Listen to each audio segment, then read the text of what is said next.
Greetings and salutations, loyal viewers of this channel. Today we're going to talk about yet another story of the media picking a specific instance, trying to blow it up well out of proportion, and of course, that is the Jordan Neely story. Now, if you guys are unfamiliar, you might have seen the viral videos around that YouTube, of course, is age restricting people like me for showing, which is ridiculous and absurd, of a homeless person, one Jordan Neely, on the train. There are 3 people restraining him, but of course, the media has hyper-focused on the fact that a white person was participating in the restraint. Now, if you watch the video or look at the stills, one of the things that you'll notice is that a black person is helping him restrain this black person, and it appears that there's like a Hispanic and or some kind of Italian or something. So it's actually a panacea, a diverse coalition of people that were restraining this homeless person. But of course, since the media loves to harp on evil white racism, and there's just never enough supply in order to meet that demand, all that's being focused on is the one white person, the former Marine, who participated in the restraint of this homeless person. Now, I'm going to give you my take on this. I'm going to explain to you what I think technically should be permitted and what shouldn't be permitted, and I'm going to tell you what I think will be the outcome of this case, because that's wildly different due to the fact that, unfortunately, this falls under the jurisdiction of Soros-funded Alvin Bragg. But before we get into that, this video is sponsored, so let me chuck it to the sponsor. Then we'll bring it back over here. We'll discuss it on the other side. Celebrities in 2023 are getting on the latest, most trendiest diet, and guess what? It's called Keto 2.0. Keto 2.0 essentially works by utilizing some of the principles of the keto diet without all of the restrictions and whatnot associated with it. And one of the best ways you can start your Keto 2.0 journey is going over to ketowithjustice.com, getting this Wunderbar keto powder for yourself, and you could try it for a 60-day money-back guarantee, 51% off. But wait, there's more. If you order this month, you will get a PDF for free called the 14 Most Ketogenic Foods. And on top of that, we're going to throw in the VIP and fitness coaching for those of you who go and click the link in the description of this video. Can't beat that deal. Elevate your ketones. Try this powder, 51% off, ketowithjustice.com. So like I said, I can't really show the video because God forbid I actually am capable of informing you to the same level and to the same degree as a local news station on this platform, but you've seen it, it's been viral, and if you haven't heard, this was not out of nowhere. This wasn't due to the fact that this person was black and or homeless. It was due to the fact that Jordan Neely was threatening people on the train. Heroism or vigilantism? The video shows 3 strap hangers subduing the 30-year-old man after witness Juan Alberto Vasquez says he got on the northbound F train and began acting aggressively, threatening riders. Law enforcement sources with knowledge of the case confirm his account, saying according to a witness, the man began shouting, quote, "I want food. I'm not taking no for an answer. I'm ready to go back to jail, and I'll hurt anyone on this train." The man got on the subway car and began to say a somewhat aggressive speech, saying that he was hungry, he was thirsty, and he didn't care about anything. He didn't care about going to jail, that he didn't care that he gets a big life sentence, and it doesn't matter if he died. Now, not only do we know from this local news segment and from the other various reports of the witnesses that Neely was presenting a threat, he was threatening people on the train, and thus some action to restrain him was in fact legally justified from what everybody's saying. But one of the things that you should take note of is the fact that New York is one of those places with the lowest protections for self-defenders in the United States of America. So if the NYPD showed up in these circumstances and somebody was dead on the ground and you had people arguing that it was self-defense / defense of others and they did not make an initial arrest and Bragg did not initially prosecute, then it is very obvious that this was a clear case of self-defense just based on that, according to the letter of the law. Remember, Alvin Bragg ended up prosecuting Jose Alba immediately, despite video evidence that he was being attacked by a man who was a convicted felon, by the way, who also shouldn't have been out in the first place, again, which is also something in common with this case. and he charged that guy anyway just because he thought he could get away with it in those circumstances. This appears to be less ambiguous than the Alba case, which was completely open and shut self-defense. Now, eventually, by the way, in case you're curious, I think the white Marine in this instance is going to be prosecuted, because the lesson that you really need to take away from this is that if you see a black person committing a crime, if you see him hurting somebody, if you see him even killing another woman or another man or whatever, and you happen to be a white person, you should probably just let it go, because that black person who's committing that crime has essentially achieved a god tier of status, in that we only care about what happens to that person and not any of the people that are victimized by that black person. Perfect example of this, or a perfect hypothetical to kind of score this point for you, is the fact that if this Marine would have been a black person, and instead of, stopping somebody who was freaking out on the train and threatening everybody, he decided to kill a homeless person for no reason, like he pulled out a gun, said, "It's time to die, you poor person," and shot him in the back of the head, we would not be hearing about this at all whatsoever. I mean, in St. Louis, we have a video, or I believe it's Missouri, not sure if it's St. Louis, of a black person who is slowly and methodically loading a gun before shooting a homeless person in the back of the head. Now, that homeless person happens to be white, clear and obvious instance of unjustified murder, and nobody's talking about it. Nobody's talking about, oh, how we dehumanize the homeless people or anything like that, because that involves a god tier citizen, which is a black person who is a criminal committing a crime, and thus we can never address it. It's almost like a solar eclipse, in that it's not rare like a solar eclipse, let's be clear about that,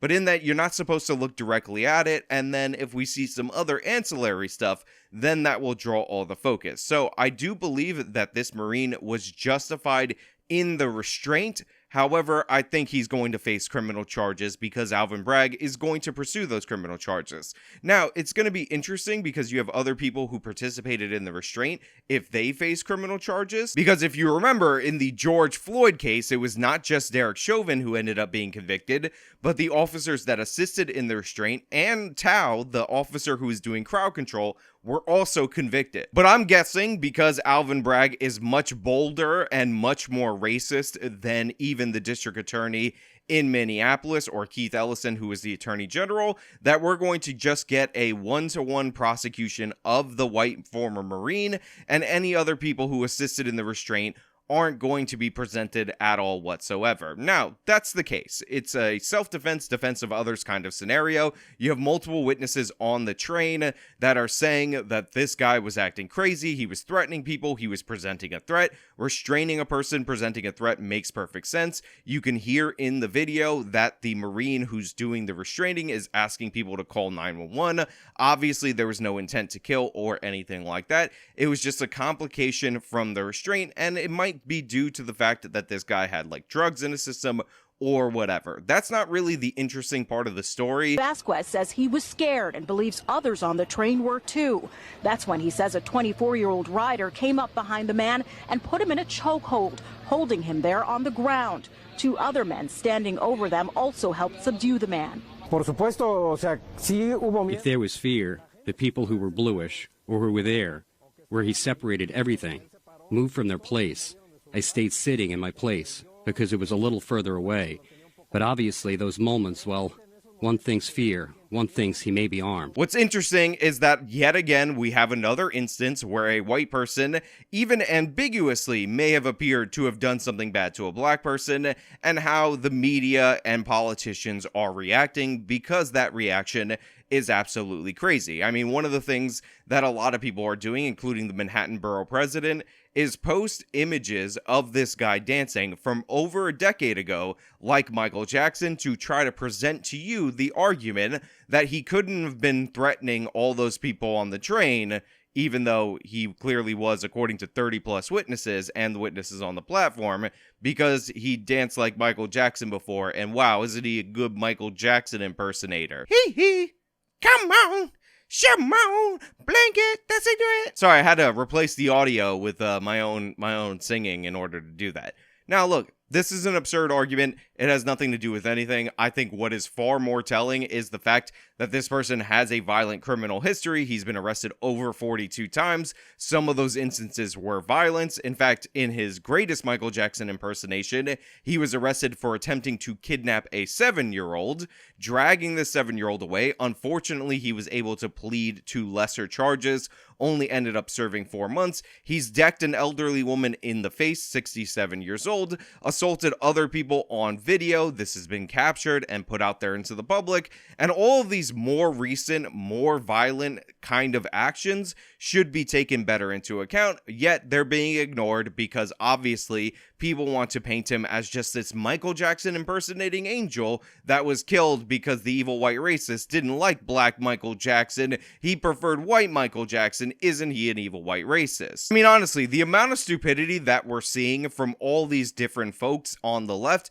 is patently absurd, and it should be pointed out and named and shamed. I mean, even Eric Adams went after Ocasio-Cortez for proclaiming this a public murder, even though we don't have the evidence out, so I give a little bit of credit to Adams for that. However, over time, it seems like this is becoming the dominant position because, oh my God, look out for the evil white racist. Now it's in the hands of the investigators to determine exactly what happened. Mayor Adams is warning the general public and elected officials not to jump to conclusions. I don't think that's very responsible at the time where we're still investigating the situation. Let's let the DA conduct his investigation with the law enforcement officials. To really interfere with that is not the right thing to do. And Ocasio-Cortez's brain damage takes haven't started there. She actually wrote out this tweet, which is so stupid for a number of reasons. Quote, "Watching the media give the Brock Turner treatment for the killing of a homeless man has been nauseating. A person having a record does not excuse killing them.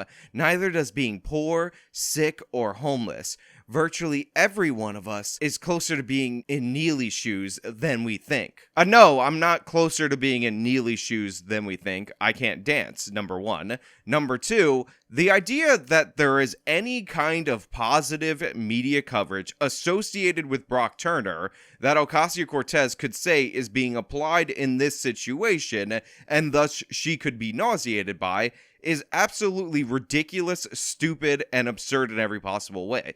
Day one, they ran Brock Turner's mugshot. Day one, they said Brock Turner raped woman behind dumpster. That is the narrative as it was set by the press. He was completely convicted in the court of public opinion. So what she's trying to say here makes absolutely no sense in that regard. She just made it up that the press was in support of Turner. It never happened. There is no case for it. Go look it up for yourself. Put them into YouTube, put them into Google. Nobody was supporting this person. The only person I know of who made a defense of Turner, where they actually reviewed the evidence that was presented, was Atheism is Unstoppable, aka Devin Tracy. And guess what? That was on his YouTube channel. That was banned from YouTube. So there is no Brock Turner treatment that Ocasio-Cortez could be nauseated by. If you were going to look at an example of somebody who is convicted in the court of a public opinion, immediately, day one, minute one, second one,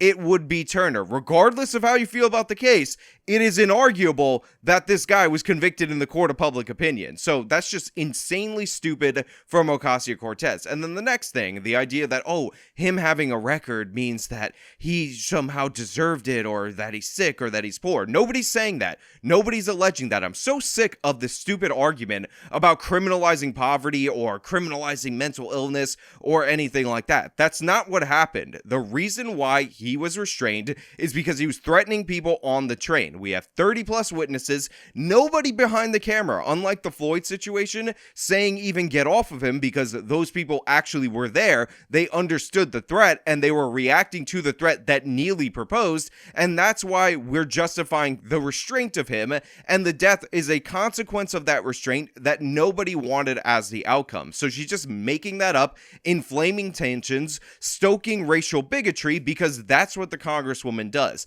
Neely was not killed for being a poor. He was not killed for his criminal record. It is important to note that he had a criminal record because he was released over and over again by our failed criminal justice system, and had he been in jail, he would not be on that train, and he would not have been needed to be restrained or anything like that. And again, the mental illness thing is a complete and utter canard. As pointed out by Freedom Tunes, on the Timcast IRL podcast with the Surfs, we do not have any of these people saying that they want to change the standard for committing people to mental institutions. It's like Brianna Greyjoy or Joy Gray, whatever the hell her name is, on that channel where she talked about the guy who punched people in the face, and she was saying the whole time that this guy was mentally ill and all that. Then Robbie Swaff says, yeah, we should force him to be committed. Again, most people who are mentally ill and homeless on the street never have these kind of encounters. But to the extent that there are some who do, the answer is to get real baseline psychiatric treatment and have facilities that can accommodate their care. So we're saying the answer is asylums. We need more asylums where people can be sent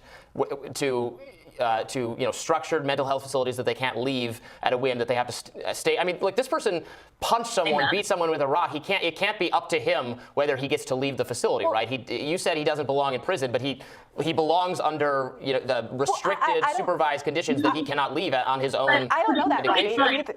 Go ahead, Tana.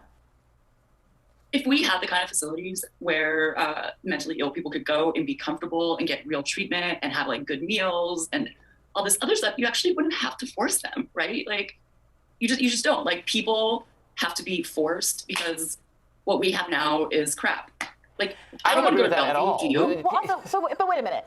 None of us here are psychiatrists, and none of us have assessed this person in question. So it may or may not be that this is a person who's refusing medication. It may or may not be that this is a person who needs to be locked up indefinitely. And then all of a sudden she backed away from that and she said, no, we need to make the mental institutions so good, fund them so hard that these mentally unstable people will somehow have a moment of clarity and choose to voluntarily go in there. So I'm tired of hearing about this fund mental health nonsense. If you're not in favor of some way of committing these people, then the funding is useless. You could have the greatest facilities in the world, but guess what? If you have those facilities and people don't have to go to them and they're not going to them, that's not going to solve any problem. But this person specifically should be in jail. And the audacity of Ocasio-Cortez or anybody on the left throwing up an 11-year-old video of him dancing like Michael Jackson as a defense of him, saying anything about us not being able to talk about his criminal record and his violent history and his violence in that moment is insane. But it gets even stupider. I'm sure some of you have seen this clip of Emma Vigilant making the case that not wanting to be assaulted on the train is somehow a bourgeois attitude, and it's absolute madness. I was hit at one point sitting on the subway by a man who was having a mental health episode. He sat next to me and he was elbowing and kind of flailing around and hit me in the face and in my body. And it was jarring, right? The idea that I would want him to be hurt in any way, I just didn't want to be near him in that moment because I understood something was going on here. Every one of us who's taken public transit has had this kind of situation, something similar happen, seeing someone struggling. That doesn't mean that our fear in that instance, and I was a little scared because I was hit. It's a problem. Like, it's people that need help. But like, my fear is not the primary object of like what we should be focusing on right now. It's the fact that this person is in pain. And so like the politics of dehumanization privileges the bourgeois kind of concern of people's like immediate discomfort in this narrow instance, as opposed to larger humanity and life. It's really freaking twisted. Yeah, So this is where I need to point out that I myself am from New York City. My fiance from New York City, and we've interacted with homeless people. And a lot of times, I have to be perfectly honest, even when they're kind of crazy, they don't seem threatening. However, when they get to the point of threatening, that's when they're definitely a problem. And this is not a representative reaction of the people of New York. But it is a typical reaction from somebody like Emma Vigilant, whose parents happen to be U.S. attorneys who would donate money and got her a job with Kirsten Gillibrand, the senator from New York, and are well politically connected and completely out of touch with normal people. Let me tell you a story of something that happened to my fiance when she was growing up in relation to the homeless, and you might understand why regular people who weren't born with a silver spoon in their mouth actually have a different perspective on this and aren't just thinking, oh my god, the homeless person that's assaulting me, oh, they're just going through something and we need to arrest poverty or arrest mental illness. So my fiance, this is way back when, I believe she was about 19 years old, was walking home one day, and she actually lived in the projects, so she was walking to her apartment in the projects. Now, at one point in time, a man comes up to her, and without saying a single word, he punches her directly in the stomach. She's alone, it's in the evening, and he's not saying one word to her, and he's rearing back to swing again. Now, my fiance understands conceptually what it's like to be robbed. This was not a robbery. My fiance understands conceptually what it's like to be sexually harassed and or potentially assaulted. Like, she can understand that. This didn't appear to be that. This was just somebody who went off and out of nowhere walked up to her and decked her and was ready to swing again, and she had to run away. At that point in time, she was concerned with what could happen to her alone in the middle of the night, walking near the projects, when this person, without saying a single word, began assaulting her without provocation. That is what regular people, that's what regular normal people end up going through when these homeless people, who again, overall are pretty decent, decide that they're going to snap and attack you. That is why you don't see people in New York on the subway that are actually going through this defending Neely in that scenario. You only hear people from the outside saying, oh wow, it's so sad, and honestly look at his Michael Jackson thing, when in reality, when you're being assaulted, when you're being threatened with assault, nobody gives a damn if 11 years ago you used to dance like Michael Jackson. And so like the politics of dehumanization privileges the bourgeois kind of concern of people's like immediate discomfort in this narrow instance, as opposed to larger humanity and life. It's really freaking twisted. Yeah, So let's be clear about this. There's nothing more elite, nothing more bourgeois, as Emma Vigilant describes in her stupid video, than her attitude. That is the elitist, disconnected, progressive position. That is the kind of position that somebody develops over time when their parents set them up for success from the jump. She gets an internship with Kirsten Gillibrand from the jump, all due to the fact that she has the proper connections in order to achieve. This white guilted, I never earned anything growing up, so I think everybody else should get handouts from the state as a substitute for my parents that I had in my life, is the elitist position, period, point blank, and it's absolutely nonsensical. And speaking of nonsense, the protesters blocking the train, again, perfect example of what we're talking about, because you have people trying to get to their jobs, minorities, on these trains, yelling at the people who are blocking them off, and they're doing it for the criminal because they don't have anything better to do.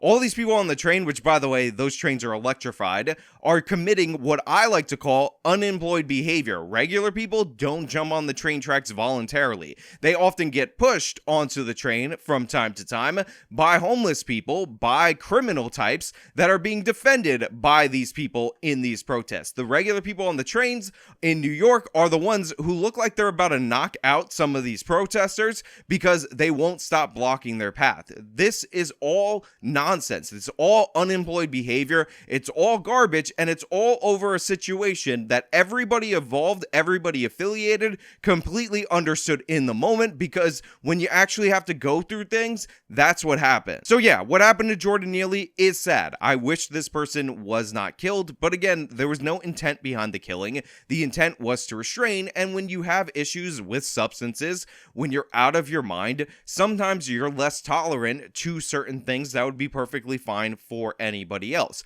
Unfortunately, I do believe this Marine is going to be criminally charged. Bragg is going to go after him, because the thing that these people hate the absolute most is self-defense and defending yourself from criminals, as they let criminals run wild unchallenged. Again, if Neely would have been arrested for the various violent instances and actually held like he should have been, like a reasonable criminal justice system would have done, then this never would have happened, but nobody cares about that.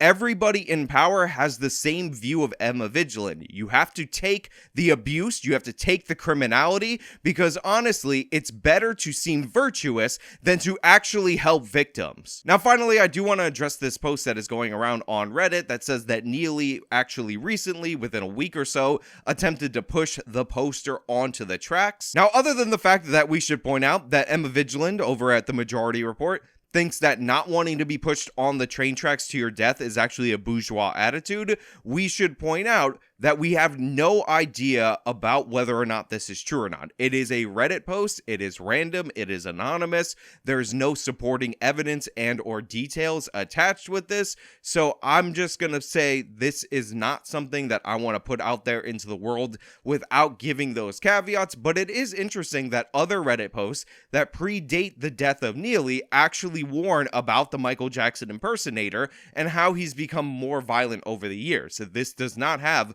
the same potential motivations that the post about being pushed on the tracks seems to have, which I think is an oddly specific allegation to not have any additional supplemental reporting. Also, I'm not really sure what almost pushed me on the train tracks actually means. Does that mean it was an actual shove, it was attempted, or you had a feeling that this is what this person was going for? Anytime you get something like that, you should treat it with incredible suspicion. And again, we don't need that specific post to show that this person had a violent history. And the reason I'm bringing up the violent history is because A, he was threatening people with violence, and it's important to know that he would do that. And B, more importantly, had he been held accountable for that violent history, he would have never been on the train in the first place. So yeah, expect the injustice for Jordan Neely movement to win, because unfortunately this happened within the confines of the borough of Manhattan. Expect the Emma Vigilant types to win and cheer on the conviction of this Marine, because how dare you with your bourgeois attitude not want to witness a homeless person assaulting other people? I mean, honestly, you need to get used to the idea that that's just part of utopia, getting assaulted and or being killed by the homeless people. And that's really where we're at in terms of the case. I think it is a justified self-defense. It was a reasonable use of force, defense of others specifically, but hey, those are just my thoughts, and unfortunately, DA Bragg has completely opposite thoughts, and he's just looking for a way to prosecute this case in order to get those points. Unfortunately, the race hustlers have taken up the call of this case, ignoring all others because that's what they do, so I'm expecting a conviction of the Marine, period, point blank. Let me know what you guys think down in the comments below. If you like the video, show them by leaving a like, subscribe for more content, follow me on all my social media, support me via the support links in the description of this video. This has been me talking about the absolute madness over the Neely case. Till next time.